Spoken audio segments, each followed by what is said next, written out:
You should have seen this geezer. Geared up to fuck and dripping arrogance he was. Diamond Pringle jumper, lowest cords, Adidas trainers and a proper wedge haircut. Layered. Not that stupid fucking mushroom style like the Scousers used to have.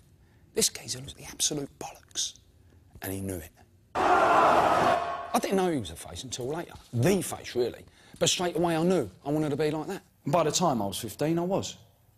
A casual. A fully paid up member of the Saturday scene. Fucking great days they were.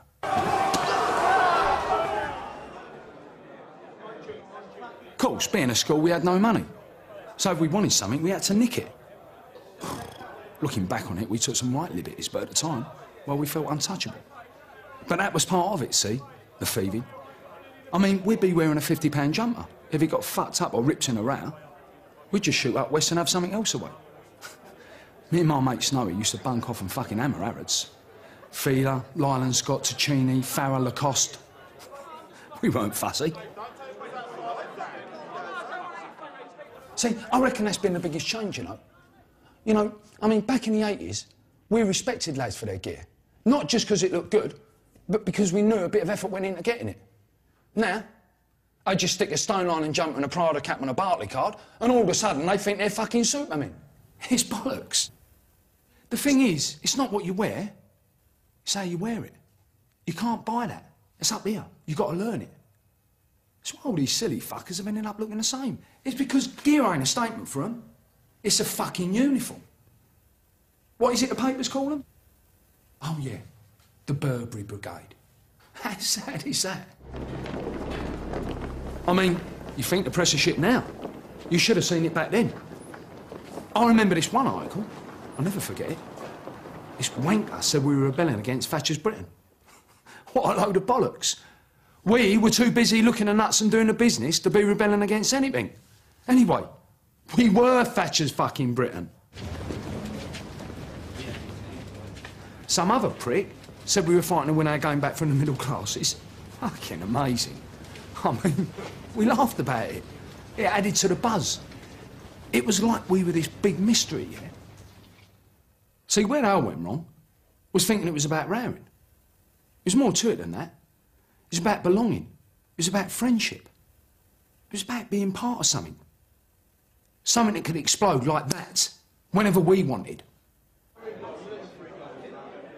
Don't get me wrong, I'm not saying we were some kind of super firm who ruled the scene and never got done, because we weren't. We've been turned over plenty of times. Everyone has. Anyone says they've never been run is full of shit. It don't matter who you are. There's always a bigger and better firm. Always. But what we were the centre of our worlds. All we gave a shit about was our manor, our clothes, and our mates. Everything else was too bollocks. Truth is, I trust any of my mates I go football with more than I trust my own brother, and that's a fact. Don't panic, I'm not going to go into all that second family diamond geezer bollocks. But you take my mate Snowy. I grew up with a fellow, he was best man at my wedding. He's a proper mate. That's why I get pissed off when you hear these pricks on the telly, saying just because you're rare at football must mean you're some kind of mindless thug. Snowy's a maths teacher, for fuck's sake. My other mate, Danny, he's big in computers, and Nicky, that fucker, he employs 15 people and turned over £1 million last year. And me? I'm a trader. I'd do all right for myself. I'm not saying everyone's clued up. There's some right dopey bastards about. But most of my lot are pretty switched on. Do you know what? Sometimes I wonder why we still do it. I mean, you get Nick running with a mob these days, it's game over, so it's a massive risk. It's one of them things we never talk about, see? I don't know what the rest of my mates think. To be honest, I don't want to know. Me, I've been doing it so long I can't imagine not doing it.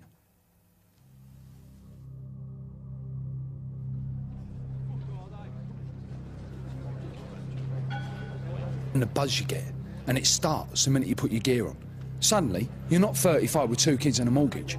You're 18 and life's a breeze, and when it's about to kick off, no drug I've ever done compares to it. And it don't cost you nothing. Why would anyone want to give that up?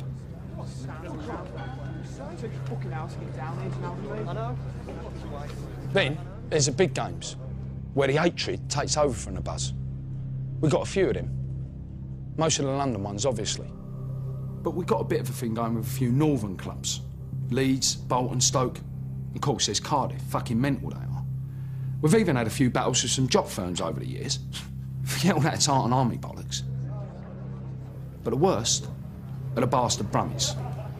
Now, I don't like Northerners at the best of times. Fucking pie-eating monkeys, a lot of them. But them slags, they're a fucking nightmare. I don't really know how it all got started with them. But I've never been to their place when it ain't kicked off. Fair play, though, they always shout about ours. Not like some of the mugs you get. Shut up! Oi, fucking oi! Where are you? Where the fuck are you, mum? Alright, yeah, do a left. Wait, step. Last season, well, that was something else.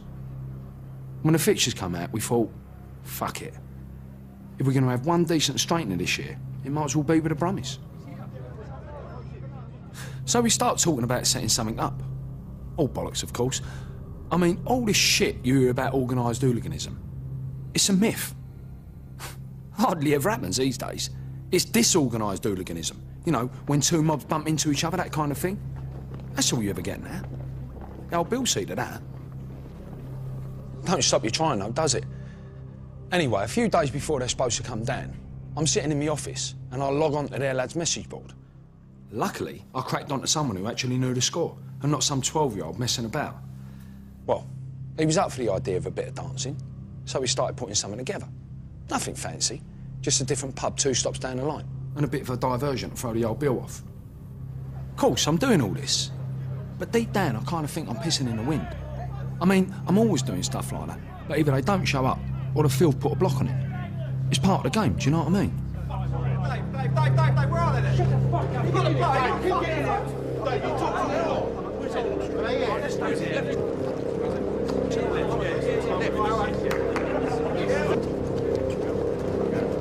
Yes, mate.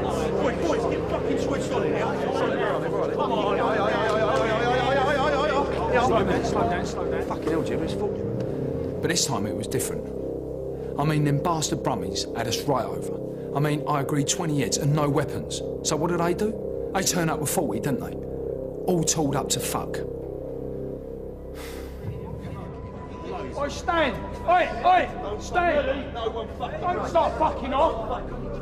Anyway, there we were. On our own manor. Outnumbered 2 to 1. And not a cozzer in sight. Now that's what you call a fucking buzz. Imagine winning the lottery and finding out you've lost your ticket. Then being told your 13-year-old daughter's been knocked up half hour before your team are about to play in a cup final. Now, condense that into a single second, times it by 20, and you won't even be close to what the fuck we were feeling.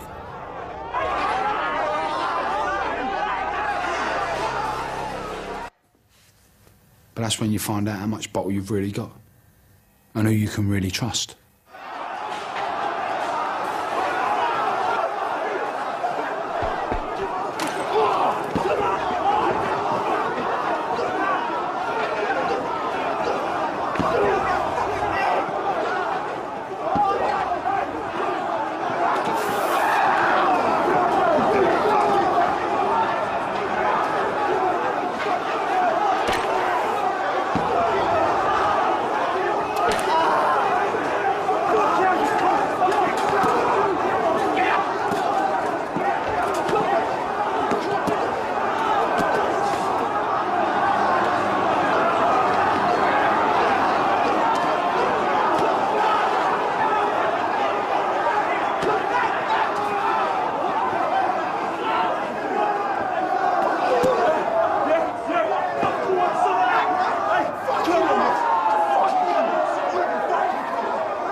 What a bunch of cunts, eh?